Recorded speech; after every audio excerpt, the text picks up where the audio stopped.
उस तरकीब से कोई भी कसा हुआ कंगन उतारा जा सकता था जब तक इसे अनुकूलित ना किया गया हो। तब तो इसे कभी भी हटाया नहीं जा सकता। यह शिरीन की उम्मीद से परे था, क्योंकि वो चाल का उपयोग करने के बाद भी इसे अमरीश कुमार के हाथ से हटा नहीं सकी थी। इसके अलावा जैसा उसने सोचा था वो इतना खुरदुरा भी नहीं था। इसके बजाय वो कलाई का पहरा चिकना और गर्म था। जब उसने उसे छुआ, ठीक उसके प्रेम कंगन की तरह उसका दिल तेजी से धड़क रहा था और उसकी उंगलियां ठंडी हो गई थी। ये वही है, ये वही होनी चाहिए। इसमें कोई आश्चर्य नहीं कि उसने पिछले 1.5 साल में उनकी कोई खबर नहीं सुनी थी। वो उसे एक नकली पहचान का उपयोग कर देखने आए थे। अमरीश कुमार, अमर वादा, वादा निभाओ, लानत है। दरअसल उसके नाम में ही एक सुराग था। हालांकि वो जानती थी कि कुमार परिवार असल में ही मौजूद है, इसलिए उसने इसे इतनी गंभीरता से नहीं लिया था। महर्षि विद्यालय में उनके अप्रत्याशित रवैये और उनके दोहरे व्यक्तित्व के साथ साथ इस तथ्य के साथ कि उन्होंने अपनी गंध बदल ली थी, शिरीन को अपने संदेह की पुष्टि करने का कोई तरीका नहीं मिला। उन्होंने अपना वादा निभाया था, लेकिन उसे एहसास नहीं हुआ। लेकिन उन्हें इतनी सारी नकली पहचान बनाने की जरूरत क्या है? क्या उन्हें मजा आता है या वो उसे चिढ़ाना चाहते? शायद इस सब के पीछे कुछ और कारण था। लानत है, उन्हें गुप्त रूप से उसे बताना चाहिए था कि क्या उनके पास ऐसा करने के पीछे कोई जटिल कारण है, क्योंकि वो एक अनुचित व्यक्ति नहीं थी। वो उनकी मदद भी कर सकती थी। क्या उन्हें उस पर भरोसा नहीं था? उसका पहले का उत्साह जल्द ही खड्डास में बदल गया था। इस कमीने ने उसे आधे साल तक परेशान किया था। वो शायद न केवल अपने चेहरे की बनावट को छिपाने में अच्छे थे, बल्कि शायद एक विविधीकरण जादूगर भी थे, क्योंकि वो लोगों को बेवकूफ बनाने के लिए कभी भी अपना रूप बदल सकते थे। वो हमेशा एक अप्रत्याशित उपस्थिति के साथ दिखाई देते थे और अब शिरीन को अपनी बुद्धिमत्ता पर लगभग संदेह होने लगा था। उन्होंने इस बार अमरीश कुमार में बदलने के लिए बहुत निवेश किया था, क्योंकि वो 1.85 मीटर से 1.62 मीटर तक सिकुड़ गए थे और शायद अब तो वो 1.3 मीटर से भी कम के थे। क्या ये सच है कि वो गंभीर चोटों के कारण सिकुड़ गए थे? उनकी शक्ति के आधार पर दलदल में जो थोड़ा विस्फोट हुआ था, उससे उन्हें चोट नहीं पहुंच सकती थी, है ना? फिर वो एक छोटे लड़के के आकार में क्यों बदल गए? उसे चिढ़ाने के लिए या उनकी कोई और ये योजना थी? वो हमेशा से अप्रत्याशित रहे थे और कोई नहीं जानता था कि उनके दिमाग में क्या चल रहा है। वो बहुत चालाक और शरारती थे और परिस्थितियों को नियंत्रित करने में अच्छे थे। इसके अलावा वो कभी भी किसी फालतू चीज पर अपना समय बर्बाद नहीं करते थे। इसके अलावा उनके पास मौज मस्ती करने के लिए इतना समय नहीं होना चाहिए था जब दुनिया वर्तमान में अराजकता में थी, है ना? फिर उसने उस दृश्य को याद किया जहां दोनों ने एक दूसरे को अलविदा कहा था और ऐसा लगा कि वो कुछ सोच रहे थे। उन्होंने अपनी बहुत सारी आध्यात्मिक शक्ति खो दी थी और उन्होंने कहा कि उन्हें 1 वर्ष के लिए गुप्त रूप से ध्यान लगाने की आवश्यकता है। क्या पिछले 1 साल में वो किसी दुर्घटना का शिकार हो गए थे या उन्होंने अपने शरीर पर नियंत्रण खो दिया था? क्या यही वजह थी कि वो इतने छोटे हो गए थे? हालांकि वो तारीख को निकलने नहीं देना चाहते थे और साथ ही अपनी असली पहचान किसी को भी नहीं बता पा रहे थे, इसीलिए वो अमरीश कुमार के नाम का उपयोग कर उसे खोजने आए थे। क्या ये सच था? उसने उस समय को याद किया जब वो महावीर दास की पहचान का उपयोग करके उसे खोजने आए थे। उस समय के दौरान ऐसा लग रहा था कि उनके पास केवल 5 या 6 स्तर की आध्यात्मिक शक्ति थी। वास्तव में वो अपनी आध्यात्मिक शक्ति को छिपा रहे थे। क्या अमरीश कुमार अपनी आध्यात्मिक शक्ति छिपा रहा था या उसने वास्तव में अपनी शक्ति खो दी थी? अचानक ऐसा लग रहा था जैसे उसके सर में 100 प्रश्न हो। हालांकि वो बहुत शांत थी, क्योंकि वो एक पेशेवर हत्यारी हुआ करती थी। वो सामान्य दिख रही थी, भले ही वो अपने दिमाग में 1 लाख बातें सोच रही हो। ठीक है, वो भी उसके अभिनय में उसका साथ देगी। उसने अपने हाथ पोंछे और फिर धीरे से उसके सर को थपथपाने के लिए मुड़ी। एक अच्छा लड़का बनो और मैं तुम्हारे लिए इसे छील दूंगी, ठीक है? वो समझ सकती थी कि वो थोड़े स्तब्ध थे। शायद उनसे इतना अच्छा व्यवहार कोई कभी नहीं करता था। शिरीन अपने दिल में चुपके से मुस्कुराने के अलावा कुछ भी नहीं कर सकती थी और उसे हंसने का मन कर रहा था। जरूर, मैं एक अच्छा लड़का बनूंगा। महल मालिक ने अपना सर उसके कंधे से रगड़ा। अप्रत्याशित रूप से कुर्सी बहुत ऊंची थी और वो बहुत छोटे थे, इसीलिए जब वो उसकी तरफ बढ़े तो कुर्सी लड़खड़ा गई और वो सीधे उसकी बाह में गिर गए और उनका सर उसके कंधे से टकरा गया। शिरीन दंग रह गई और उसका शरीर अकड़ गया। उसने उन्हें अपनी बाहों से बाहर धकेल दिया। तुम? महल मालिक ने मासूमियत से उसकी ओर देखा। कुर्सी लड़खड़ा रही थी। वो मदद नहीं कर सके और गलती से मेज से टकरा गए और तरल और सब्जियां थालियों और कटोरियों के बाहर गिरा दी गई। जाहिर है व्यंजन दोबारा से अखाद्य हो गए थे। भीम सिंह एक ही समय पर परेशान और गुस्से से आग बबूला महसूस कर रहे थे। बड़े मौर्य संत जी भी अब काफी परेशान दिख रहे थे। तभी वो आखिरकार खड़े हो गए और लापरवाही से कहा, मुझे लगता है कि ये बेहतर होगा यदि मैं जाऊं और पहले अपने मरीज को देख लूं। मुझे अब और खाने का मन नहीं है। चिकित्सालय के अंदर महादेव प्रताप सिंह को एक बहुत मोटी जंजीर की मदद से बिस्तर में बांधा गया था। जंजीर को आध्यात्मिक शक्ति के साथ अनुकूलित किया गया था और जितना अधिक उन्होंने संघर्ष किया, जंजीर उतनी ही सख्त होती गई। हालांकि वो लगातार संघर्ष करते जा रहे थे और जंजीर की एक दूसरे से रगड़ने की आवाज ने उन्हें असहज महसूस करवाया। हिम कुमार बिस्तर के पास लेटे हुए थे। वो दहशत की स्थिति में थे और असहाय महसूस कर रहे थे क्योंकि उनके पास अपने मालिक को बचाने का कोई उपाय नहीं था, जो बहुत बीमार थे। वो केवल उन्हें दिलासा दे सकते थे, महाराज कृपया दर्द को सहन करें। 8वें राजकुमार बड़े मौर्य संत जी को खोजने गए हुए थे। वो निश्चित रूप से आपकी बीमारी का समाधान ढूंढ लेंगे, कृपया धैर्य रखें। हालांकि महादेव प्रताप सिंह जो बिस्तर पर लेटे थे, उनके द्वारा कहे गए एक भी शब्द को नहीं समझ पा रहे थे। अक्सर उन्होंने एक खास तरह की अजीब आवाज पैदा की और उन्होंने लगातार अपनी उंगलियों को फैलाया और वापस ले लिया। अंत में उन्होंने बाहर से कुछ शोर आते सुना। बड़े मौर्य संत जी, मेरा भाई अंदर है। वो भीम सिंह थे और वो अपने साथ बड़े मौर्य संत जी को लाए थे। भीम सिंह ने दरवाजा खोला और उनका स्वागत करने के लिए लगभग दौड़ पड़े। बड़े मौर्य संत जी का चेहरा देखने से पहले ही वो फर्श पर घुटने टेक चुके थे। बड़े मौर्य संत जी, कृपया हमारे मुकुट राजकुमार को बचाने में हमारी मदद करें। बड़े मौर्य संत जी ने उन्हें खड़े होने के लिए हाथ लहराया। मुझे पहले उसे देखने तो दो। शिरीन, मेरे पीछे पीछे आओ। भीम सिंह को तब एहसास हुआ कि भीम सिंह और बड़े मौर्य संत जी के अलावा बाहर और 3 लोग थे, 2 खूबसूरत महिलाएं और एक छोटा लड़का भी। शिरीन, क्या ये वही शिरीन थी जिसे वो जानते थे? शिरीन जिसे उनके मुकुट राजकुमार हर दिन याद करते थे, जिसने मुकुट राजकुमार को उनकी बीमारी से उबरने में मदद की थी। भीम सिंह मदद नहीं कर सके, लेकिन दोनों सुंदर लड़कियों को देखने लगे। वो चौंक उठे। उन्हें याद आया कि शिरीन बहुत पतली हुआ करती थी और उसके चेहरे पर लाल निशान था। हालांकि उनके सामने वाली दोनों महिलाएं तेजस्वी थी और वो एक जैसी लग रही थी। उनमें से शिरीन कौन थी? शिरीन ने उनके कंधे पर थपथपाया। हिम कुमार, आपका वजन कुछ कम हो गया है। इसके बाद वो घर में घुस गई। हिम कुमार रो रहे थे क्योंकि उन्हें उम्मीद नहीं थी कि वो उन्हें याद रखेगी। हालांकि वो चौंक गए जब उन्होंने उस छोटे लड़के को देखा जिसे उसने पहले पकड़ रखा था। क्या ये कौन है? उसका बच्चा इतना बड़ा हो गया है।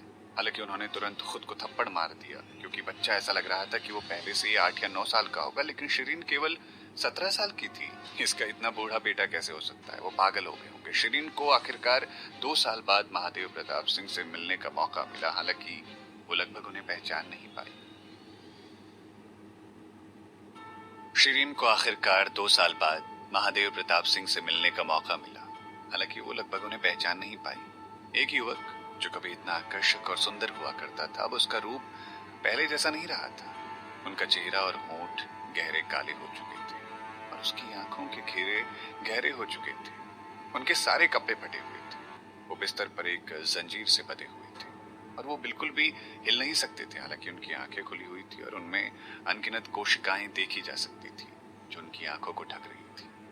जब उन सब ने घर में प्रवेश किया तो वो उन्हें देखने के लिए मुड़े।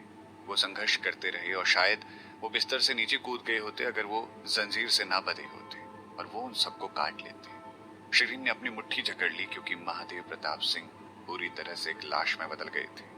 वो नहीं जानती थी कि क्या उनमें अब भी कुछ विवेक बाकी है। महल मालिक ने भी महादेव प्रताप सिंह को देखा और उन्होंने भी अपनी आंखें थोड़ी सी सिकोड़ ली।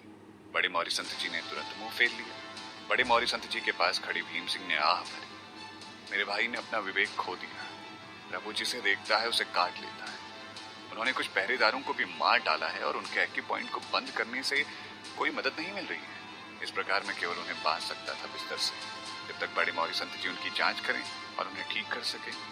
महादेव प्रताप सिंह के नब्ज को जांचने के लिए आगे बढ़ते हुए बड़े मौर्य संत जी ने अपने होठों को हिलाया। जीवित मनुष्यों की गंध को सूंघते ही महादेव प्रताप सिंह उत्तेजित हो गए और दहाड़ने लगे। उनकी उंगलियां बिस्तर को खरोंचना बंद नहीं कर सकी क्योंकि वो निराश थे कि वो बड़े मौर्य संत जी को पकड़ नहीं पा रहे थे। बड़े मौर्य संत जी ने उनकी नब्ज की जांच करने के बाद उनकी आंखों की जांच की, फिर उन्होंने उनकी गर्दन की नाड़ी की जांच की। हिम कुमार अपनी सांसें रोककर बड़े मौर्य संत जी को देखते रहे। एक क्षण बाद बड़े मौर्य संत जी उठ खड़े हुए। भीम सिंह ने जल्दी से पूछा, बड़े मौर्य संत जी, क्या मेरे भाई को बचाने का कोई तरीका है? बड़े मौर्य संत जी ने अपना सर हिलाया। वो एक बहुत ही खास जहर से प्रभावित है और इस समय मेरे पास इस जहर के लिए कोई मारक नहीं है। इसके अलावा उनके दिल ने धड़कना बंद कर दिया, तो अब इन्हें मर जाना चाहिए। हालांकि उसकी प्रतिक्रियाएं मुख्य रूप से उस विष के कारण थी जो उन्हें नियंत्रित कर रहा है। हिम कुमार को लगा जैसे उसे चक्कर आ रहे हों और वो लगभग बेहोश हो गया था।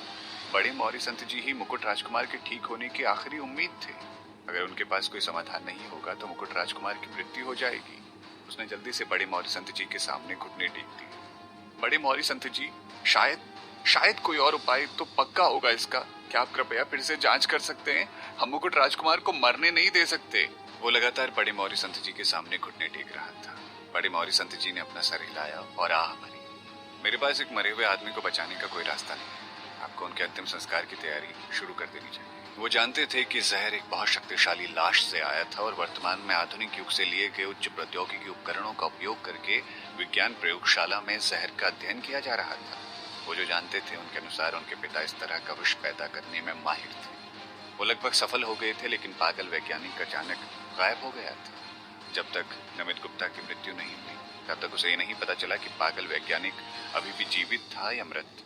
उन्होंने केवल ये पाया कि विषैले मंत्रों का स्वामी जो लगभग 1 साल पहले बैगनी रंग की कठपुतली बनकर आया था, असल में पागल वैज्ञानिक ही था।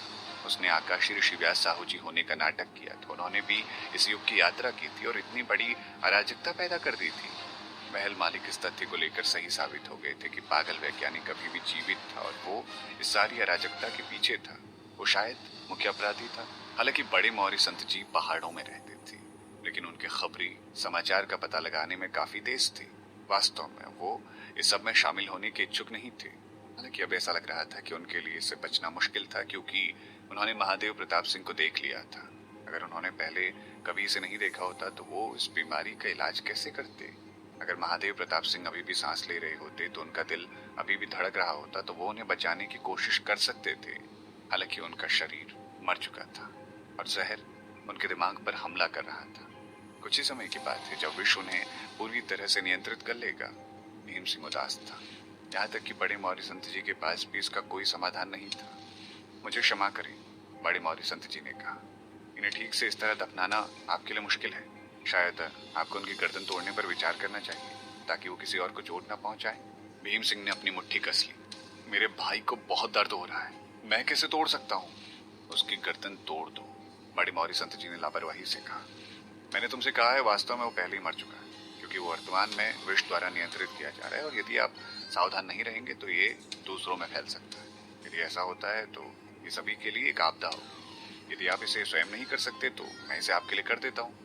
वो एक चिकित्सक थे और इसीलिए वो उन्हें विस्फोटक रखने की अनुमति नहीं दे सकते थे और शांति सुनिश्चित करने के लिए उन्हें मारना ही पड़ेगा। हेम कुमार दंग रह गया। एक पल के लिए स्तब्ध होने के बाद वो कूदा और स्वाभाविक रूप से बिस्तर के सामने उन्हें रोकने के लिए दौड़ पड़ा। वो गुस्से से उन पर चिल्लाया, कोई भी मुकुट राजकुमार को चोट नहीं पहुंचा सकता। बड़े मौर्य संत जी चुप रहे, लेकिन उन्होंने भीम सिंह की ओर देखा। आखिरकार भीम सिंह एक तर्कसंगत व्यक्ति थे। उन्होंने एक लंबी आह भरी। हेम कुमार, सामने से हट जाओ। अब वो मुकुट राजकुमार नहीं बल्कि एक विषैली लाश है। मेरा मानना है कि मेरा भाई भी नहीं चाहेगा कि उनका शरीर जहर द्वारा नियंत्रित हो और वो और अधिक लोगों को चोट पहुंचाए। बड़े मौर्य संत जी को बाकी सबकी देखभाल करने दो। हेम कुमार रोने लगा। वो असहाय था इस तथ्य को देखते हुए कि वो अपने महाराज के प्रति इतना वफादार था। बिस्तर से एक कदम दूर होने से पहले वो थोड़ी देर के लिए निष्क्रिय हो गया। बड़े मौर्य संत जी ने एक कदम आगे बढ़ाया और महादेव प्रताप सिंह को देखा जो बिस्तर पर लेटे हुए थे। उन्होंने आह भरी, महाराज मैं आपकी मदद करूंगा। जैसे ही वो उसकी गर्दन तोड़ने वाले थे, शिरीन तुरंत चिल्लाई, रुको। बड़े मौर्य संत जी रुके और मुड़े। शिरीन ने एक गहरी सांस ली और वो आगे बढ़ी। उनकी आंखों के किनारे पर आंसू हैं। शायद उनका दिमाग अभी भी मरा नहीं है। मुझे देखने दो। बड़े मौर्य संत जी ने जल्दी से एक नजर डाली। दरअसल वहां आंसुओं का एक दाग था। उन्होंने मुंह फेर लिया। इसका कोई मतलब नहीं, शिरीन ने कहा। मुझे लगता है कि वो ज्यादा देर पहले नहीं रोए थे, क्योंकि उनकी पलकें अभी भी गीली हैं। शायद वो अभी भी आंशिक रूप से होश में है और शायद हम उन्हें बचा सकते हैं। बड़े मौर्य संत जी ने धीरे से कहा, शिरीन हम दोनों जानते हैं कि इस जहर का कोई समाधान नहीं है। हमारे पास इस बीमारी के लिए कोई मारक नहीं और हमारे पास उन्हें बचाने का कोई उपाय भी नहीं है, भले ही वो पूरी तरह से सचेत क्यों ना हो। इसके अलावा उनका मस्तिष्क लगभग पूरी तरह से मर चुका है और उनके आंसू जहर के दुष्प्रभाव हो सकते हैं। शिरीन ने एक गहरी सांस ली। अगर वो अभी भी होश में हैं तो मैं उन्हें बचा सकती हूँ। मेरे पास इस जहर का एक उपाय है। बड़े मौर्य संत जी हैरान थे। भीम सिंह जो एक कोने में खड़े थे, उन्होंने अचानक से अपना मुंह फेर लिया। महल मालिक थोड़ा मुस्कुराए, क्योंकि वो जानते थे कि उनकी शिरीन हमेशा लोगों को हैरान करने में कामयाब रहती थी। हेम कुमार जो लगभग बेहोश हो चुका था तुरंत ठीक हो गया और उसकी आंखें चमक उठी। वो जल्दी से दौड़ा और बड़े मौर्य संत जी और भीम सिंह के सामने घुटने टेक दिए। बड़े मौर्य संत जी और 8वें राजा देवी शिरीन जी को अपना तरीका आजमाने दें। कृपया उन्हें कोशिश तो करने दें। फिर उसने उम्मीद भरी निगाहों से शिरीन की ओर देखा।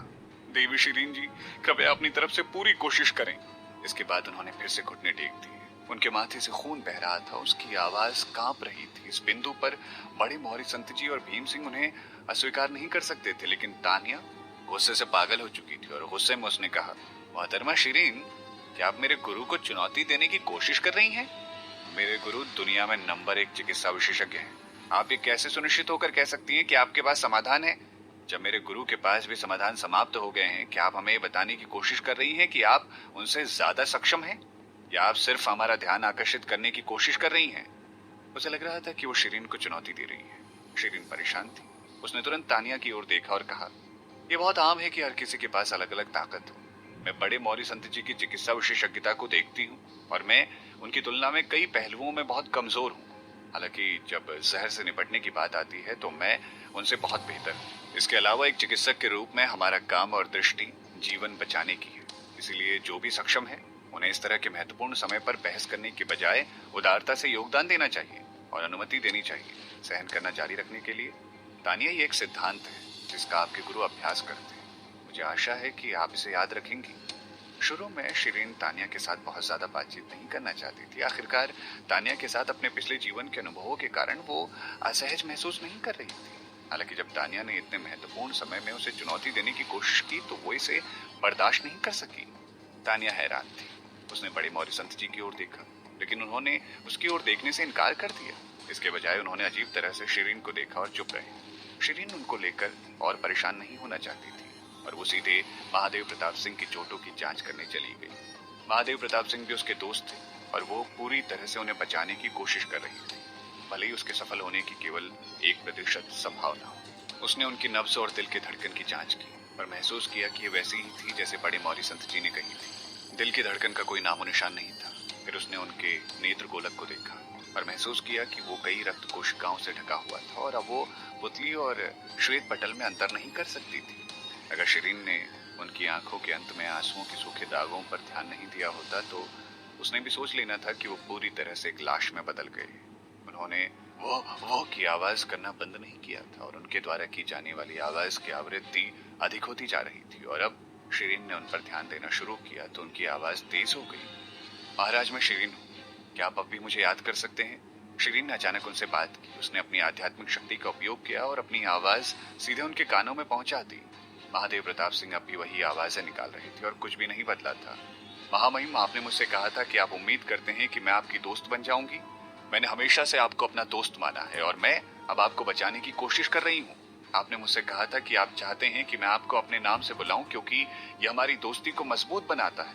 मैं अब आपका नाम पुकारूंगी, महादेव प्रताप सिंह, महादेव प्रताप सिंह, महादेव प्रताप सिंह। अगर आप मुझे सुन सकते हैं तो क्या आप अपनी आंखें झपका सकते हैं? हो, हो, अचानक उनकी आवाज में थोड़ा बदलाव आया। हिम कुमार जो उन्हें देख रहा था अचानक चिल्लाया, महामहिम के होंठ कांप रहे हैं, ऐसा लग रहा है कि वो कुछ कहना चाहते हैं। घर में सभी ने तुरंत महादेव प्रताप सिंह के होठों को देखा और महसूस किया कि वो वास्तव में कांप रहे थे। जब से वो एक लाश बने थे उनका मुंह नहीं खुलता था जब तक कि वो लोगों को काटने ना वाले हों, लेकिन अब उनके होंठ ऐसे कांप रहे थे और हिल रहे थे जैसे कि वो कुछ कहना चाहते हों लेकिन वो कह ना पा रहे हों। महादेव प्रताप सिंह, मुझे पता है कि आप हमें सुन सकते हैं, लेकिन आप अपने शरीर को नियंत्रित नहीं कर पा रहे हैं, है ना? अगर मैं सही हूं तो क्या आप 3 बार दांत घिस सकते हैं? शिरीन ने धैर्यपूर्वक प्रयास किया। महादेव प्रताप सिंह के होंठ जोर से कांप रहे थे, लेकिन उन्होंने अपना थोड़ा मुंह खोला जो कसकर बंद था और 3 बार दांत पीस दिए। हालांकि इसे करना उनके लिए बहुत कठिन था, लेकिन उन्होंने इसे कर दिखाया। वो होश में थे और वो उन्हें सुन सकती थी। हेम कुमार तुरंत फूट फूट कर रोने लगे। महामहिम, महामहिम, मुझे पता था कि आप अभी भी जीवित हैं, आप अभी भी यहाँ हैं। भगवान जी का शुक्र है, बहुत बहुत धन्यवाद मेरे भगवान जी, आपके आशीर्वाद के लिए धन्यवाद। जीवन देवी। उसका चेहरा खुशी के आंसुओं से ढक गया था क्योंकि वो तुरंत भगवान जी को धन्यवाद देने के लिए झुक गया। महाद्वीप में हर कोई भगवान जी से प्रार्थना करता था क्योंकि उनके लिए वो उनके देवता थे और उन्होंने अक्सर भगवान धन्य का भी उल्लेख किया था जो कि आधुनिक युग में अक्सर सुनाई देने वाली गॉड ब्लेस यू के समान था। भीम सिंह ने अपनी आंखें झपकाई और आह भरी। हेम कुमार, मुझे लगता है कि आपके लिए शिरीन को भी धन्यवाद करना बहुत जल्दबाजी होगी क्योंकि मेरे भाई में केवल थोड़ा सा ही विवेक बाकी है और हमें यकीन नहीं हो रहा है कि मोहतरमा शिरीन ये कर सकती है। मैं उसे बचाने की पूरी कोशिश करूंगी। शिरीन ने उसे नरम लेकिन गंभीर लहजे में कहते हुए बीच में ही टोक दिया। उसकी आंखें चमक रही थी। सफलता की लगभग 50% संभावना है। हेम कुमार की आंखें चौड़ी हो गई। 50%? उसने तो सोचा था कि केवल 10% है। अच्छा है। हेम कुमार कांप रहा था। मोहतरमा शिरीन, कृपया मुझे बताएं, क्या कोई तरीका है जिससे मैं आपकी मदद कर सकूं? क्या मुझे कुछ तैयार करने की जरूरत है? मुझे बताओ और मैं इसे पूरा करने की पूरी कोशिश करूंगा। वो बहुत उत्साहित था और अपनी भावना को व्यक्त करना नहीं जानता था। वो रो रहा था और उसकी नाक लाल हो चुकी थी।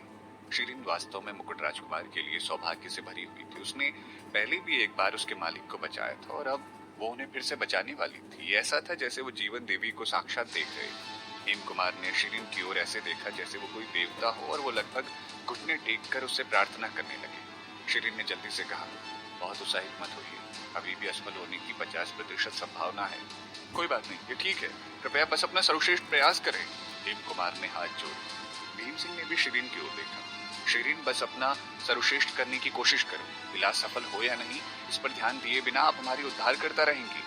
बड़े मौर्य संत जी ने एक कदम आगे बढ़ाया। शिरीन, क्या तुम्हें मुझसे किसी मदद की जरूरत है? शिरीन ने सर हिलाया। हाँ बिल्कुल शिक्षक मौर्य जी, मैं चाहती हूँ कि आप उसका मुंह खोलें। हेम कुमार, क्या तुम एक गिलास पानी ला सकते हो? हेम कुमार एक झटके में भाग गया और तुरंत शिरीन के लिए एक गिलास पानी ले आया। शिरीन ने उसे उससे ले लिया और बड़े मौर्य संत जी की ओर इशारा किया। उन्होंने तुरंत महादेव प्रताप सिंह का मुंह खोला और शिरीन ने जल्दी से एक दवा पाउडर को पानी में घोलकर महादेव प्रताप सिंह के मुंह में डाल दिया। महादेव प्रताप सिंह खुद उस दवाई को निगल नहीं पा रहा था। सौभाग्य से बड़े मौर्य संत जी के पास इससे निपटने का अपना खास तरीका था, क्योंकि उन्होंने उसकी जीभ को नीचे दबाया और घोल को महादेव प्रताप सिंह के गले में डाल दिया। जब वो उसके गले में घोल डाल रहे थे, शिरीन ने समझाया कि वो आगे क्या करने वाली थी। बड़े मौर्य संत जी ने ज्यादा कुछ नहीं पूछा, लेकिन उसी के अनुसार उसके आदेशों का पालन करते हुए काम किया। बाद में बड़े मौर्य संत जी ने उनकी जंजीरों को खोलने से पहले शिरीन के अनुरोध के अनुसार शिरा नियंत्रण क्षमता का उपयोग करके महादेव प्रताप सिंह की गतिशीलता को काट दिया, ताकि वो बैठे रह सके। केवल 9 स्तर के आध्यात्मिक शक्ति वाले लोग ही शिरा नियंत्रण क्षमता का प्रदर्शन कर सकते थे। इस क्षमता से नियंत्रित होने के बाद किसी को भी लगेगा कि उसका पूरा शरीर सुन्न हो गया है और वो अपनी उंगलियों को भी नहीं हिला पाएगा। ऐसे में चिकित्सक उनके साथ कुछ भी कर सकते हैं। बड़े मौर्य संत जी का चिकित्सा कौशल बहुत अच्छा था और वो समझ सकते थे कि शिरीन महादेव प्रताप सिंह के इलाज के लिए किसी जटिल तरीके का इस्तेमाल कर रही है। वो आसानी से समझ सकते थे कि वो क्या करने जा रही है, इसलिए उन्हें कुछ भी समझाने में उसका बहुत समय बच गया था। बड़े मौर्य संत जी के पास भी काफी उच्च स्तर की आध्यात्मिक शक्ति थी, इसलिए शिरीन ने उसे उनके कार्यों को करने की अनुमति दी, क्योंकि वो उन्हें अपनी तरफ से निर्देशित कर रही थी। उन्होंने बड़े गौर से सभी कार्य किए। भीम सिंह उन दोनों को देखने में व्यस्त थे।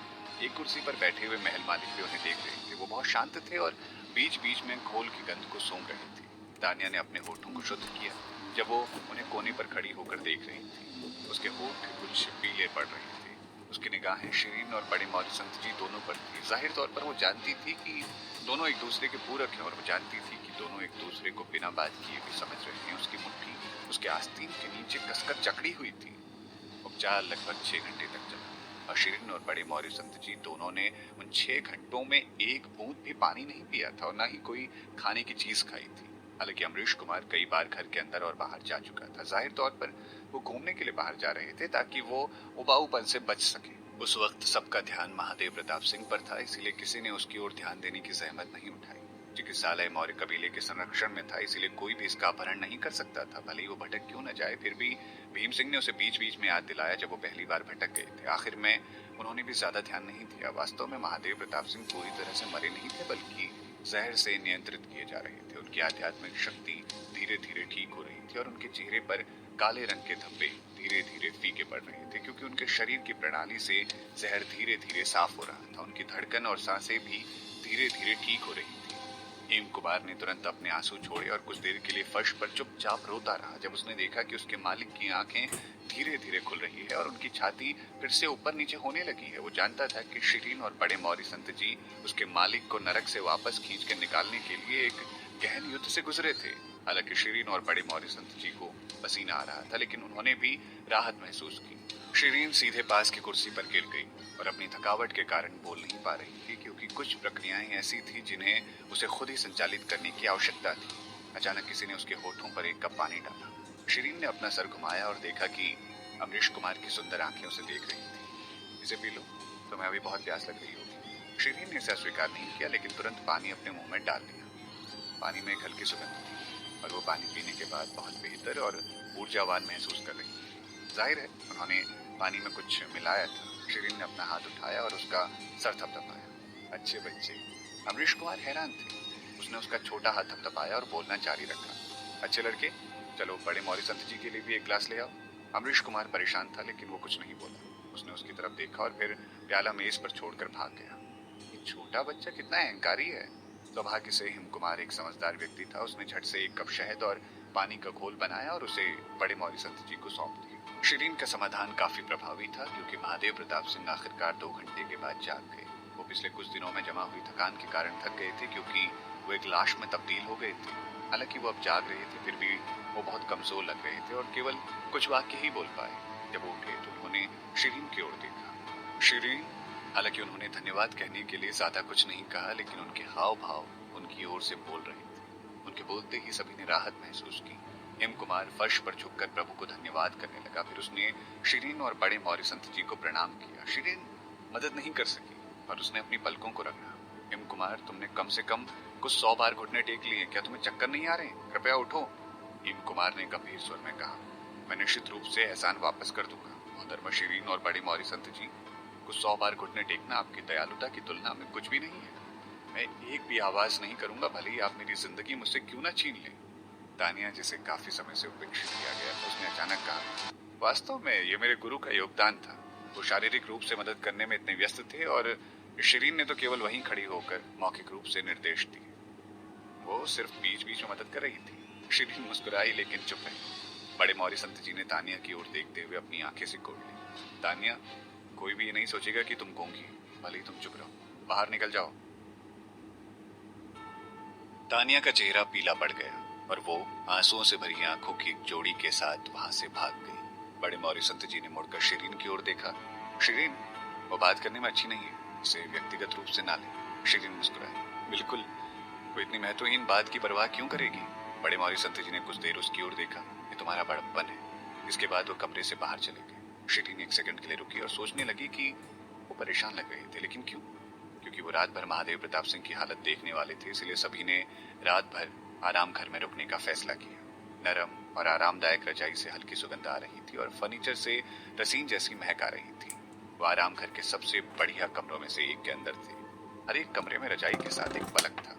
महल मालिक ने बिस्तर की ओर देखा और फिर शिरीन की ओर देखा, जो पहले से ही बिस्तर पर लेटी हुई थी। क्या तुम्हें यकीन है कि तुम मेरे साथ इसी कमरे में रहना चाहती हो? शिरीन ने जम्हाई ली और कहा, हाँ हाँ, तुमने अब ये 10वीं बार पूछ लिया। ठीक है, सो जाओ, मैं थक गई हूँ। महल मालिक ने बिस्तर के किनारे पर बैठे हुए उसकी ओर देखा। शिरीन, हालांकि मैं एक बच्चे की तरह दिखता हूँ लेकिन मैं वास्तव में एक वयस्क हूँ। एक पुरुष और एक महिला का एक साथ रहना उचित नहीं है, वो भी रात भर एक ही कमरे में। असल में वो नाराज थे। हालांकि वो उसके साथ समय बिताना चाहते थे लेकिन अब वो अमरीश कुमार थे। वो शायद उसकी असली पहचान नहीं जानती थी लेकिन उसके साथ उसी कमरे में रहना चाहती थी। क्या वो उनकी सगाई के बारे में भूल गई थी? वो अब महल मालिक की मंगेतर थी। वो दूसरे आदमी के इतने करीब कैसे हो सकती थी? वो बहुत ही ज्यादा खुले विचारों वाली लग रही थी। जब भीम सिंह ने कमरों की व्यवस्था करने में मदद की तो उन्होंने सोचा था कि शिरीन दूसरे कमरे के लिए अनुरोध करेगी, लेकिन हैरानी की बात यह थी कि उसने उसी कमरे में उनके साथ रहने का अनुरोध किया। वो चौंक गए थे और यहाँ तक कि भीम सिंह और बड़े मौर्य संत जी भी हैरान हो गए। शिरीन एक बहुत ही निर्णायक व्यक्ति थी, इसीलिए एक बार जब उसने मन बना लिया तो उसे अपना निर्णय बदलने के लिए कोई भी मजबूर नहीं कर सकता था। इसीलिए छोटे लड़के को उसी कमरे में शिरीन के साथ रहना पड़ा। महल मालिक एक दुविधा में थे क्योंकि वो उसके साथ रहना चाहते थे ताकि वो कभी कभार उसका फायदा उठा सके, लेकिन वो नहीं चाहते थे कि वो असली महल मालिक को छोड़कर अन्य पुरुषों के करीब आए। शिरीन ने अपनी आंखें सिकोड़ ली और उस बच्चे के चेहरे की ओर देखा। क्यों नहीं? इसके अलावा मैं इस लंबी कुर्सी पर सो रही हूँ और तुम बिस्तर पर सो रहे हो, तो इसमें कुछ भी गलत नहीं है। महल मालिक ने उसकी ओर देखा। क्या तुम्हें इस बात का डर नहीं है कि मैं तुम्हारे साथ कुछ करूंगा? शिरीन ने सर से पांव तक उसकी ओर देखा। तुम अपनी इस काया से मेरा क्या ही फायदा उठा सकते हो? वो सिर्फ 8 या 9 साल का था और अभी उसकी युवावस्था आनी बाकी थी। इसके अलावा उसकी आवाज एक बच्चे की तरह लग रही थी और वो चाहकर भी कुछ नहीं कर पाएगा। महल मालिक ने पलकें चढ़ाते हुए कहा, मुझे ऐसा क्यों लग रहा है कि तुम मुझे चिढ़ाने की कोशिश कर रही हो? उसके करीब आ गया। क्या तुम्हें सच में लगता है कि मैं तुम्हारा फायदा नहीं उठा सकता हूँ? उसकी आवाज खतरनाक लग रही थी। हालांकि वो आकार में छोटा था, उसकी आभा मजबूत थी। आमतौर पर हर कोई, साथ ही साथ उसके अधीनस्थ, उसके सामने इतनी मजबूत आभा होने के कारण जल्दी से उसके सामने घुटने टेक देते थे। हालांकि शिरीन को इसकी परवाह नहीं थी और उसने उसके छोटे से चेहरे को भी धक्का दे दिया। ठीक है, खोदना बंद करो, चलो सो जाते हैं। महल मालिक परेशान थे। पुरुषों की बात करें तो वो इस मामले में बहुत लापरवाह थी। महल मालिक उसकी आंखों को घूरते रहे और उसके लाल होठ चूमने के लिए आगे बढ़े। हालांकि उसने उनके होठों को अपनी उंगलियों से पकड़ लिया क्योंकि उसने सोचा नहीं था कि ऐसा होगा। अरे लड़के, मुझे तुम्हारी लार अपने चेहरे पर महसूस करने की आवश्यकता नहीं है। वो उनके साथ एक बच्चे की तरह व्यवहार कर रही थी। क्या उसने खतरे को नहीं भांपा था? फिलहाल दोनों के चेहरे के बीच की दूरी एक दूसरे से महज एक उंगली के बराबर थी। अमरीश कुमार सीधे शिरीन की आंखों में देख रहे थे और उनकी नाक उसे छू रही थी। वो एक दूसरे की सांसों को महसूस कर सकते थे। महल मालिक शुरू में तो सिर्फ उसे डराना चाहते थे ताकि वो पुरुषों और महिलाओं के बीच के अंतर को समझ सके। हालांकि जब वो उसके इतने करीब पहुंचे तो उनका दिल तेजी से धड़कने लगा। वो उसे चूमना चाहते थे। वो इसे इतनी बुरी तरह से चूमना चाहते थे। 1 साल से अधिक समय से अलग रहने के बाद वो उसके गालों के बारे में सोचते ही लगभग पागल हो गए। उन्होंने याद किया कि पिछले 6 महीने में कैसे उन्होंने अपनी चुंबन की इच्छाओं को कितनी मुश्किल से नियंत्रित किया था। हालांकि अब उन्हें मौका मिल गया था। उनकी निगाहें शिरीन की निगाहों में डूब गई और उनके छोटे हाथों ने अचानक उसकी कलाइयों को पकड़ लिया और उन्हें बिस्तर पर दबा दिया। एक पल में उनके होठों ने उसे पा लिया था। वो बिजली की तरह तेज थे और अपने समय की भविष्यवाणी करने में काफी सटीक थे। शिरीन ने सोचा था कि उसके पास बहुत अधिक आध्यात्मिक शक्ति नहीं बची होगी, इसीलिए वो सतर्क नहीं थी और उसने हाथ तुरंत उसके सर के ऊपर रख दिए थे। इसी बीच उसके गालों को उनके होठों द्वारा ढक दिया गया था। शिरीन ने अपनी आंखें झपकाई। वो विश्वास नहीं कर सकती थी कि एक छोटा लड़का उसे इतनी आसानी से चूम सकता है। इसीलिए पहली चीज जो वो करना चाहती थी वो थी उसे लात मारना। हालांकि महल मालिक इतने शक्तिशाली व्यक्ति थे और उन्होंने कभी भी कोई लड़ाई हारी नहीं थी। वो बहुत अनुभवी थे। इसलिए जैसे ही वो हिलने वाली थी उन्होंने शिरीन की लातों को बंद कर दिया। हालांकि वो सिर्फ एक छोटे लड़के ही थे, लेकिन शिरीन को ऐसा लगा जैसे कोई पहाड़ उसके शरीर पर दबाव डाल रहा हो। शिरीन बिल्कुल भी हिल नहीं पा रही थी। इस बीच वो उसे पूरी भावना से चूम रहे थे। शिरीन हैरान थी। हालांकि वो उन्हें इस हद तक प्यार करती थी कि वो उनसे शादी करना चाहती थी। वो महल मालिक के प्यार में पागल थी। भले ही महल मालिक एक छोटे बच्चे बन गए थे, फिर भी वो थे तो महल मालिक ही। हालांकि उसका दिल तेजी से धड़क रहा था। वो इस जुनून को महसूस नहीं कर सकती थी। वो काफी गुस्से में थी जब उसे पता चला कि वो नाटक कर रहे हैं। इसलिए उसने उनके साथ एक खेल खेलने का फैसला किया और नाटक किया कि वो नहीं जानती है कि ये वही है। वो उनके करीब रहना चाहती थी ताकि वो उन्हें खुद से ही जलन महसूस करवा सके। वो पहले उनकी प्रतिक्रिया देखकर खुश थी, इसीलिए उसने उन्हें और चिढ़ाने का फैसला किया। इसीलिए उसने उन्हें अपने साथ ही एक कमरे में सोने की अनुमति दी। महल मालिक हमेशा से एक मोटी चमड़ी वाले व्यक्ति रहे थे और वो उसे चिढ़ाने में अच्छे थे क्योंकि वो अभी भी एक छोटे लड़के में तब्दील होने का दिखावा करना चाहते थे। इसीलिए शिरीन को इस अवसर को हाथ से जाने नहीं देना चाहिए था और वो नाराज महसूस कर रहे थे। खुश तो शिरीन थी। हालांकि उसे उम्मीद नहीं थी कि वो उसे अपने बच्चे वाले रूप में चुंबन करेगा। उनके होठ मुलायम और पानी से भरे हुए थे, जैसे कि वो ओस से भरा हुआ एक खिला हुआ फूल हो। शिरीन ने महसूस किया कि उनके होंठ भी नरम और उसके खुद के मुकाबले ज्यादा मीठे थे। वास्तव में वो शक्तिशाली थे और इसे एक परिपक्व व्यक्ति की ताकत माना जाता था। ये चुंबन बहुत ताकतवर था। ये ऐसे था जैसे कि उन पर बिजली गिर रही। अंत में जब वो पूरी भावना के साथ चुंबन कर रहे थे तब शिरीन को उनसे बचने का एक मौका मिल गया। उसने अपना सर बगल में घुमाया और उनके होठों से परहेज किया। अरे इसे रोको, तुम्हें पता होना चाहिए कि कब रुकना है, नहीं तो मैं तुम्हें लात मार दूंगी। महल मालिक अभी भी चल रहे थे, लेकिन जब उन्होंने उसे सुना तो वो रुक गए और उसे संदेह से देखने लगे। वो पहले से उसे चूम रहे थे और उन्होंने सोचा कि वो उसे कमरे से बाहर निकाल सकती है। हालांकि उसने सिर्फ उन्हें डांटा और धमकी दी। क्या उन्होंने बहुत अधिक बल लगा दिया था और उसे धमकाया था क्योंकि वो हिलने डुलने में असमर्थ थी? लेकिन धमकी बहुत हल्की थी, है ना? उन्होंने सोचा कि वो विरोध करने वाली है या उन्हें बुरी तरह से डांटने भी वाली है। महल मालिक का छोटा हाथ थोड़ा हल्का हो गया ताकि वो आसानी से संघर्ष कर सके और उन्हें लात मार सके। क्या होगा अगर मैं खुद का व्यवहार ठीक ना करूं? शिरीन ने पलके चढ़ाते हुए कहा। क्या तुम्हें विश्वास है कि मैं तुम्हारे शरीर को लात मारूंगी और तुम्हें कुछ नहीं होगा? महल मालिक हैरान थे। दोनों ने थोड़ी देर के लिए एक दूसरे को देखा, फिर महल मालिक मुस्कुराए। शिरीन, क्या तुम मेरे साथ एक बच्चे की तरह व्यवहार करती रहोगी? शिरीन ने उसके गुलाबी चेहरे को देखते हुए आह भरी। तुम एक बच्चे जैसे दिखते हो। अगर तुम चाहते हो तो मैं तुम्हारे साथ एक वयस्क के रूप में व्यवहार करूं तो बड़ा होना शुरू कर दो। महल मालिक चुप रहे। क्या उसे लगता है कि उन्हें इतना छोटे बने रहना पसंद है? यहाँ तक कि उन्हें भी नहीं पता था कि स्वर्ग में उनके साथ ऐसा क्या हुआ था। हालांकि उनकी आध्यात्मिक शक्ति पिछले कुछ दिनों में तेजी से ठीक हो रही थी। उनके शरीर में ऊर्जा सुचारू रूप से घूम रही थी और उनकी आध्यात्मिक शक्ति का लगभग 1/4 हिस्सा ठीक हो चुका था। लेकिन उनका छोटा शरीर बिल्कुल बड़ा नहीं हुआ। अजीब बात यह थी कि वो अपने आप को किसी भी जादूगर के रूप में प्रच्छन्न कर सकते थे। उन्होंने अपनी आध्यात्मिक शक्ति के 1/10 भाग के ठीक होने के बाद ही बदलने की अपनी क्षमता का उपयोग करने में सक्षम हो जाना चाहिए था, लेकिन ये काम नहीं कर रही थी। प्रारंभ में उन्होंने अपनी शक्ति का 1/10 हिस्सा वापस पाने पर एक वयस्क में बदलने की योजना बनाई थी, जो कि बच्चा होने पर भी संभव होना चाहिए था। हालांकि समस्या ये थी कि उन्हें कुछ भी समझ नहीं आ रहा था। वो उस समय पहले से ही थोड़ा निराश थे, लेकिन शिरीन ने उन्हें चिढ़ाना जारी रखा। क्या उसने सोचा था कि वो कुछ ऐसा करने में असमर्थ है जो केवल एक वयस्क ही कर सकता है? दरअसल उनकी मौजूदा काया अजीब थी। हालांकि वो बिल्कुल एक बच्चे की तरह दिखते थे, लेकिन उनके सभी कार्य अप्रभावित थे। वो महसूस कर सकते थे कि उनका शरीर सख्त हो रहा था क्योंकि वो उसके ऊपर झुके हुए थे। आखिरकार शिरीन को प्यार का कोई अनुभव नहीं था, इसीलिए वो इससे अनजान थी। उसने केवल उनका मुड़ा हुआ छोटा मुंह और एक जोड़ी चमचमाती आंखों को देखा।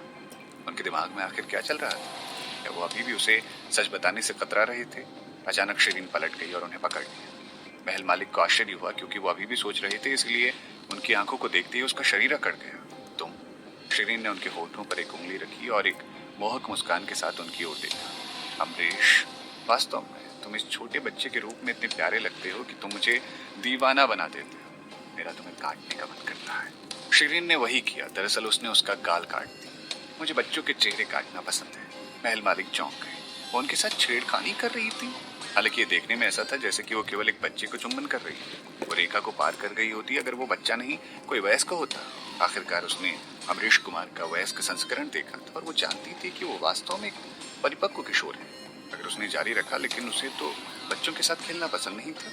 वास्तव में अगर वो अमरीश कुमार को पसंद नहीं करती होती तो वो छेड़खानी नहीं करती, खासकर जब से उसकी सगाई हुई थी। महल मालिक उसे काफी समय से जानते थे, इसलिए वो उसे अच्छी तरह से समझते थे। वास्तव में उसने अन्य लोगों के साथ ठंडा व्यवहार किया और वो ध्रुव सिंह के भी केवल कंधे को ही थपथपाती थी। भले ही वो दोनों बहुत करीबी दोस्त थे, वो किसी भी पुरुष को छूती नहीं थी, भले ही वो उसका बहुत करीबी ही क्यों ना हो। जब वो उनके साथ भाग रही थी तब भी उसने उन दोनों के बीच की दूरी बना रखी थी। हालांकि वो उन्हें ऐसे ले गई जैसे कि वो एक राजकुमारी है।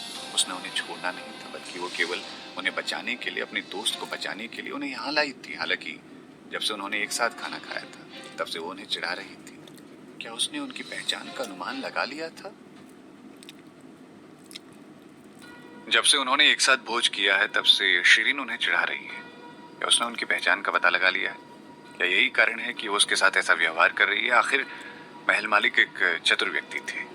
एक बार जब उन्होंने अपनी परिकल्पना के साथ पहेलियों को एक साथ जोड़ लिया तो उन्होंने निष्कर्ष निकाला कि वो इस तरह की हरकतें क्यों कर रही है। उन्होंने धीरे से अपना मुंह खोलते हुए उसकी ओर देखा। तुम्हें पता था? शिरीन ने उसकी तरफ देखा, लेकिन फिर भी दिखावा किया। इसका क्या मतलब है? महल मालिक ने हाँ भरी। तुम्हें क्या लगता है? शिरीन ने उसके प्यारे चेहरे को देखा और नाराज हो गई। वो संभव तो किसी ही बारे में बात कर रहे हो सकते हैं। वो उन्हें फिर से चूमने की इच्छा महसूस कर रही थी। हालांकि ऐसा लग रहा था कि वो अभी भी कबूल नहीं करना चाहते थे, लेकिन उसने उनकी इतनी चिंता की और उन्होंने बदले में उसे इतने लंबे समय तक बेवकूफ बनाया। वो इतनी आसानी से समझौता कैसे कर सकती थी? बिल्कुल नहीं। शिरीन को अचानक एहसास हुआ कि वो अब पहले जैसी उदार और दयालु नहीं रही और बस अब अपने असली स्वभाव को बाहर लाना चाहती थी। उसने अपनी आंखें झपकाई और बहाने बनाना जारी रखा। मुझे नहीं पता कि तुम किस बारे में बात कर रहे। महल मालिक ने उसकी ओर देखा और सीधे कबूल करने का फैसला किया। अरे शिरीन, तुम्हें पता है कि मैं महल मालिक हूँ, है ना? वो उसके कान में फुसफुसाए और जब वो बोल रहे थे तब वो उनकी सांस से आती गर्मी महसूस कर सकती थी। भावना परिचित थी क्योंकि ये कुछ ऐसा था जो वो महल मालिक के साथ पहले भी करती थी। शिरीन का दिल तेजी से धड़क रहा था और उसने महसूस किया कि उसका चेहरा शर्म से लाल हो गया था क्योंकि उसका कान सुन्न हो गया था। शुरू में उसके ऊपर झुकी हुई थी, लेकिन अब वो उन्हें देखने के लिए अपनी जगह को बदलने के लिए तैयार थी। जब वो बोलने ही वाली थी, महल मालिक ने उसके होठों पर एक उंगली रख दी। सावधान रहो। शिरीन जानती थी कि ये बहुत ही निजी और गोपनीय बात थी। इस बारे में उन दोनों के अलावा किसी को पता नहीं चलना चाहिए था। इस प्रकार उसने उन्हें एक निर्देशित संचार भेजना शुरू किया। महल मालिक, आप यहाँ क्या कर रहे हो? उसका स्वर एक ही समय में उदास और गुस्से से पागल वाला लग रहा था। महल मालिक ने उनकी वर्तमान स्थिति को देखा और धीरे से मुस्कुराते हुए कहा, शिरीन, क्या वाकई इस बारे में मुझसे बात करना चाहती हो जब हम इस स्थिति में हैं? अगर वो उठने से इनकार करती है तो उनके शरीर में जल्दी ही एक बदलाव आएगा। वो निश्चित रूप से उन्हें फिर से डांटेगी क्योंकि वो एक दूसरे को सब साफ साफ बता चुके थे। इसलिए शिरीन ने उन्हें अब और न छेड़ने का फैसला किया, अन्यथा वो उसका ऋणी नहीं होंगे। इसीलिए वो फिर से पलटी और पास के बिस्तर पर टेलीपोर्ट कर लिया और खुद को एक कंबल से ढक लिया। वहां रहो, हमें इसी तरह बात करनी चाहिए। महल मालिक हैरान थे। वो उन्हें ऐसे कैसे छोड़ सकती थी? हालांकि वो अच्छा महसूस कर रहे थे और वो जानते थे कि ये लड़की केवल उन्हें चिढ़ा रही थी क्योंकि वो उनकी पहचान जानती थी, वो उनकी देखभाल करती थी। हालांकि उसने कभी इसका उल्लेख नहीं किया था। महल मालिक इस तथ्य को जानकर खुश थे। वास्तव में उन्हें चिढ़ाना पसंद करती थी। हालांकि रोशनी बंद थी, लेकिन उनकी उत्कृष्ट दृष्टि थी और वो अभी भी अंधेरे में उसकी चमकती आंखों को देखने में सक्षम थी। जाहिर है लड़की अभी भी गुस्से में थी और स्पष्टीकरण की प्रतीक्षा कर रही थी। इसलिए उसने अपने निर्देशित संचार का उपयोग उसके नियंत्रण खोने की घटना के बारे में समझाने के लिए किया और उनके लौटने का कारण बताया कि वो अपना वादा निभाना चाहते थे। वास्तव में ये वैसा ही था जैसा शिरीन ने अनुमान लगाया था। शिरीन ने चुपचाप खुद की तारीफ की और सावधानी से कहा, क्या इसका मतलब है कि आपने अपनी युद्ध कला तकनीक खो दी है? कि आप जानबूझकर एक बच्चे में नहीं बदले हैं? लेकिन मैंने महसूस किया कि आपकी आध्यात्मिक शक्ति अभी भी काफी मजबूत है। वो अभी भी गुस्से से पागल थी कि उन्होंने पहले एक बच्चे के रूप में उसे बिस्तर पर दबा दिया था। बेशक वो अभी उन्हें चोट नहीं पहुंचाना चाहती थी, इसीलिए वो उसे नीचे रखने में सक्षम थी। शायद वो उसे दबा नहीं पाते अगर उसने अपने हत्यारे कौशल का उपयोग करके उन पर हमला कर दिया होता। महल मालिक ने आह भरी, बेशक मैंने जानबूझकर ऐसा नहीं किया। मेरे शरीर को देखो, मैं चाहकर भी तुम्हारा कोई फायदा नहीं उठा सकता। हालांकि वो मोटी चमड़ी वाले थे, लेकिन वो ऐसे लग रहे थे जैसे उन्हें मजा आ रहा हो। वास्तव में उन्हें एक डर था और वो उसके साथ अंतरंग नहीं होना चाहते थे जब तक उसके पास अभी भी एक बच्चे का शरीर हो। ये उनके लिए कष्टदायक होगा, खासतौर से उस समय के दौरान जब वो अमरीश कुमार की पहचान का उपयोग करते हुए उसके साथ रह रहे हों, क्योंकि वो उसे हर दिन देखने में सक्षम थे लेकिन उसके करीब नहीं जा पाए। शिरीन को आश्चर्य हुआ और उसने ये सोचा कि क्या उन्होंने छोटा होने के बाद से उसका पर्याप्त फायदा उठाया है। उसने फिर से उसकी ओर देखा। फिर आपने मुझसे बात क्यों छिपाई? क्या आपको मुझ पर भरोसा नहीं है? आपको पता होना चाहिए कि मेरा मुंह किसी और से ज्यादा सख्त है। महल मालिक एक पल के लिए चुप रहे और जवाब दिया, मैं शर्मीला हूँ। शिरीन ने अपनी आंखें खोली और दोहराया, आप शर्मीले हो? महल मालिक के लिए शर्मिंदगी महसूस करना कैसे संभव है जब उनकी त्वचा एक अंतरिक्ष यान की दीवार से भी ज्यादा मोटी थी? शिरीन को लगा कि स्पष्टीकरण नकली था। महल मालिक ने अपनी पलकें नीची कर दी। शिरीन, मैं नहीं चाहता था कि तुम मेरे बच्चे वाली शक्ल को देखो। वास्तव में इससे मुझे दर्द होता है। मैं एक आदमी हूँ। कोई भी पुरुष नहीं चाहेगा कि उसकी प्रेमिका उसे नीचे की ओर छेद वाली पतलून पहने हुए देखे।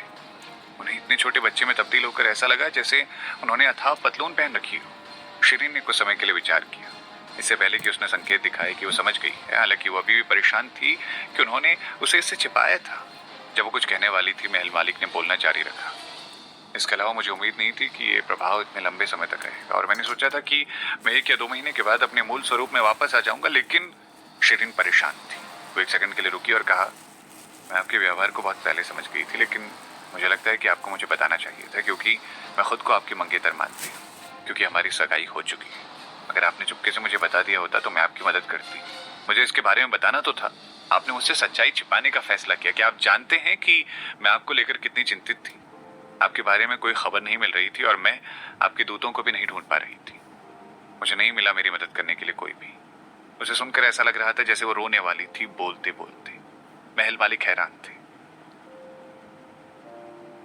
तुम मेरे बारे में चिंतित थी? आधे साल तक उसके आसपास रहने के बावजूद उन्हें इसका एहसास नहीं हुआ। उसने शायद ही आकाशी ऋषि व्यास साहू जी के बारे में उल्लेख किया हो और कभी भी अपने और महल मालिक जी के बीच की सगाई के बारे में उल्लेख किया हो।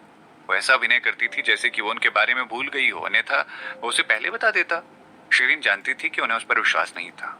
आपको मुझ पर विश्वास नहीं है? महल मालिक ने अपने होठों को हिलाया और कहा, तुम कभी मेरे बारे में बात ही नहीं करती थी और तुम आमतौर पर अपने दोस्तों के साथ मस्ती करने में व्यस्त रहती थी। मैंने तुम्हें मुझे ढूंढने की कोशिश करते हुए भी नहीं देखा। क्या वो ईर्ष्यालु हो रहे थे? उसे विश्वास नहीं हो रहा था कि इतना शक्तिशाली व्यक्ति एक औसत इंसान से ईर्ष्या करेगा। हालांकि शिरीन ने अपने दिल में गर्मजोशी महसूस की। भले उसे गुस्सा होना चाहिए था। इस वक्त उसके दिल में प्यार के ढेर सारे बुलबुले उठ रहे थे। फिर उसने उसे बुलाने के लिए अपना हाथ हिलाया। यहाँ आओ, मैं आपको कुछ और बताती हूँ। महल मालिक को नहीं पता था कि शिष्टाचार क्या होता है, इसीलिए वो तुरंत ऊपर चले गए और यहाँ तक कि उसके बिस्तर पर चढ़ गए।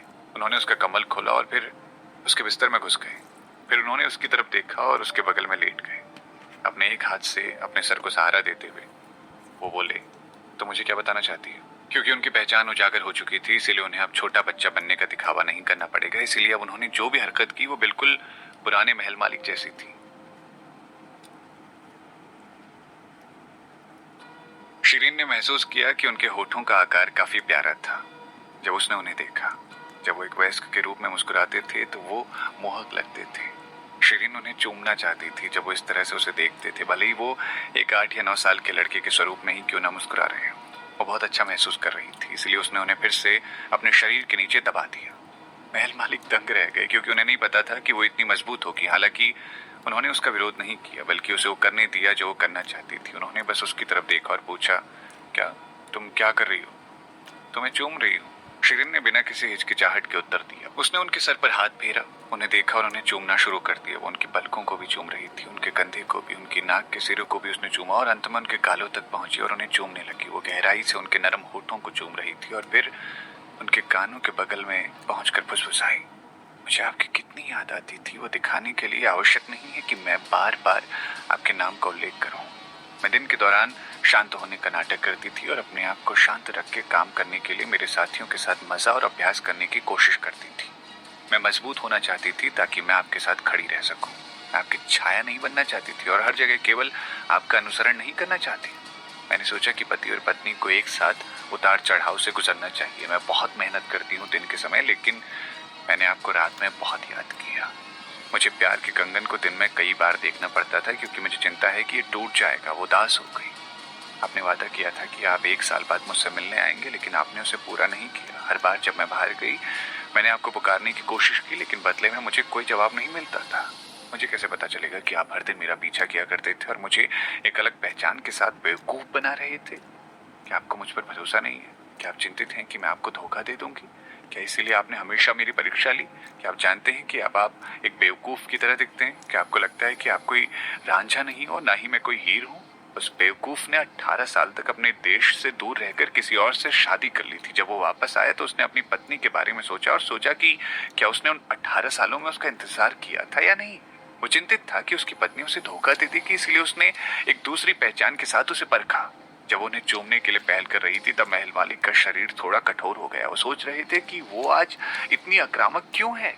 यहाँ तक कि वो उन्हें चूम रही थी क्योंकि वो जानती थी कि वो महल मालिक थे। उसके पास से उसने उनके साथ एक बच्चे की तरह मीठी मीठी बातें करना बंद कर दिया। इसी कारण वो उनकी पलकें, नाक और होंठ चूम रही थी। वो उसके जुनून को महसूस कर सकते थे। वो महसूस कर सकते थे कि वो उन्हें पूरे दिल से प्यार करती थी। शिरीन से मिलने से पहले वो किसी और के इतने करीब कभी नहीं आए थे, ना ही किसी के द्वारा इस तरह की स्थिति में दबाए गए थे।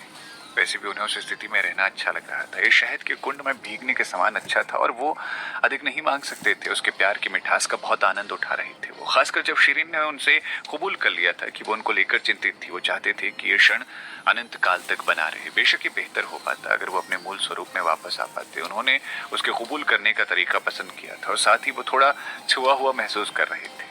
हालांकि उन्होंने जब उसके आखिरी कुछ वाक्यों को सुना तो उसके बाद वो अतिशयोक्ति महसूस कर रहे थे। फिर उन्होंने कहा, शिरीन, मुझे तुम पर भरोसा है, लेकिन मैं असहाय था। इसके अलावा मैंने कभी नहीं सुना कि आपने उल्लेख किया हो कि आपने मुझे याद किया हो। भले ही मैं आधे साल से तुम्हारे इर्द गिर्द घूम रहा था, मुझे लगा कि तुमने मुझे याद किया ही नहीं, इसीलिए मैंने अब तक असली पहचान छुपाने की कोशिश की। आप मेरी तुलना रांझे से और अपनी तुलना हीर से कैसे कर सकती है? आपके पास एक बिंदु है। आप इस मायने में मुझसे बेहतर हैं कि आप केवल 1 साल के लिए मेरी जिंदगी से गायब हुए और आप किसी और लड़की को मुझसे मिलने नहीं लाए। इसीलिए आपको उतना बड़ा बेवकूफ नहीं माना जा सकता है, उसके जितना बड़ा तो बिल्कुल नहीं। शिरीन उसकी बातों से सहमत थी। महल मालिक ने उसकी ओर देखा। मैंने तुम्हें कभी भी मेरा नाम लेकर मुझे याद करते नहीं सुना। तभी मैंने भी ज्यादा परवाह नहीं की, लेकिन तुम्हें कोई पछतावा ही नहीं था, है ना? और तुमने ही तो कहा था कि प्यार भले ही केवल एक दिन के लिए रहा हो, जब तक दोनों टोलियां खुश हैं वो अलग रह सकती हैं। मुझे लगता है कि हीर और रांझा एक दूसरे से प्यार करते थे जब वो छोटे थे, है ना? तब वो काफी खुश रहते होंगे और उन्हें कोई पछतावा नहीं हुआ होगा। 18 साल तक अलग रहना ही जानने से बेहतर है कि उनका निधन हो गया है। देश छोड़कर जाना तो उससे काफी बेहतर है। शिरीन को पता नहीं था कि वो उन दोनों को जाने क्यों नहीं दे रहे थे, इसलिए वो हंसी। मैंने कहा कि वो एक बेवकूफ था। इसका कारण ये नहीं है कि उसने अपनी पत्नी को 18 साल के लिए छोड़ दिया था। ऐसा इसीलिए क्योंकि वो पहले वापस नहीं आया, जबकि वो एक कर सकता था। और सबसे बुरी बात ये थी कि उसने एक दूसरी लड़की से शादी भी कर ली। क्या होता अगर रांझे ने एक दूसरे लड़के से शादी नहीं की होती और हीर को पूरे दिल से प्यार किया होता? झूठ बोलने और घर से दूर जाने के बजाय तो उसे बेवकूफ नहीं माना जा सकता था। शिरीन ने सरलता से उत्तर दिया। क्या हीर दुखी नहीं होगी? महल मालिक ने पूछा। बेशक वो होगी, वो जरूर दुखी होगी। अगर उसे पता चलता है कि वो मर गया है तो वो खुद को मार सकती है, क्योंकि वो अपने पति के बिना नहीं रह पाएगी। शिरीन ने बकवास करना शुरू कर दिया। अगर मैं मर गया तो क्या तुम भी खुद को मार दोगी? महल मालिक ने बड़ी गोल आंखों से उसकी ओर देखा। शिरीन दंग रह गई। क्या सामान्य जोड़े इस तरह की बातें करते हैं? उसने अपने दिल में चुपचाप उनके मरने की संभावना के बारे में सोचा। क्या बकवास! वो एक देवता है। वो शायद उनके मरने के बाद भी नहीं मरेंगे। उनके प्रश्न का उत्तर देना असंभव था, इसीलिए वो उनका ध्यान भटकाने के लिए उनके गालों पर चूमने लगी। मेरे प्यारे महल मालिक जी, मुझे पता है कि आप मर नहीं सकते क्योंकि आप अमर हैं, और आपसे पहले तो मेरा मरना तय है। चलिए आप मुझे बताइए, आप अपने आप को मार देंगे अगर मैं पहले मर जाती हूँ? महल मालिक ने सर हिलाया। नहीं। हाँ, वो ये जानती थी। वो एक लड़की के लिए खुद को क्यों मारेंगे? हालांकि आदमी ज्यादा मीठे बोलने वालों में से नहीं था। वो ऐसा कुछ क्यों नहीं कर सकते थे? मैं तुम्हारे बिना नहीं रह पाऊंगा, या मैं तुम्हें हमेशा के लिए खुश करने के लिए प्यार करता रहूंगा। क्या वो इस बात से अनजान थी कि लड़कियां मीठी बातें सुनना पसंद करती हैं क्योंकि इससे उन्हें खुशी का एहसास होता है? शिरीन उनके शरीर के नीचे उतर गई और उनके साथ कंधे से कंधा मिलाकर लेट गई। उसे नहीं पता था कि उसे उसके दिल में गर्मी क्यों महसूस हो रही है। कंबल में कंधे से कंधा मिलाकर लेटी हुई छोटी छोटी बातें करते हुए भी वो खुश महसूस कर रही थी। महल मालिक ने अपना सर बगल में घुमाया और उसके गुलाबी गालों को देखा। फिर उन्होंने उसकी आंखों को देखा जो अंधेरे में रत्नों से भी ज्यादा चमकीली थी। तुम खुद को कभी नहीं मारोगी, है ना? शीरीन आश्चर्यचकित थी कि वो अभी भी इसके बारे में सोच रहे हैं और उसने केवल उन्हें संतुष्ट करने के लिए उत्तर दिया, बेशक आप राजा नहीं हो और मैं हीर भी नहीं हूं। मैं खुद को क्यों मारूंगी? मैं तुरंत आपके बारे में भूल जाऊंगी। यदि आप मर जाते हैं तो मैं दोबारा किसी से प्यार करने के लिए उसे ढूंढ लूंगी। महल मालिक एक सेकंड के लिए चुप रहे और फिर बोलना जारी रखा। मुझे लगता है कि बहुत जल्दी होगी। आपको कम से कम 1 महीने तक के लिए दुखी होना चाहिए। शीरीन हंसी। आप कभी नहीं बता सकते आगे क्या होने वाला है। मैं एक ठंडे दिमाग वाली व्यक्ति हूँ और मैं बहुत भुलक्कड़ भी हूँ। ओ ठीक है, क्या आपने जुगल की कहानी के बारे में सुना है? वो अपनी पत्नी से बहुत प्यार करता था और उसकी पत्नी भी उससे बहुत ज्यादा प्यार करती थी। एक दिन उसने अपनी पत्नी से पूछा, अगर वो मर गया तो क्या करेगी?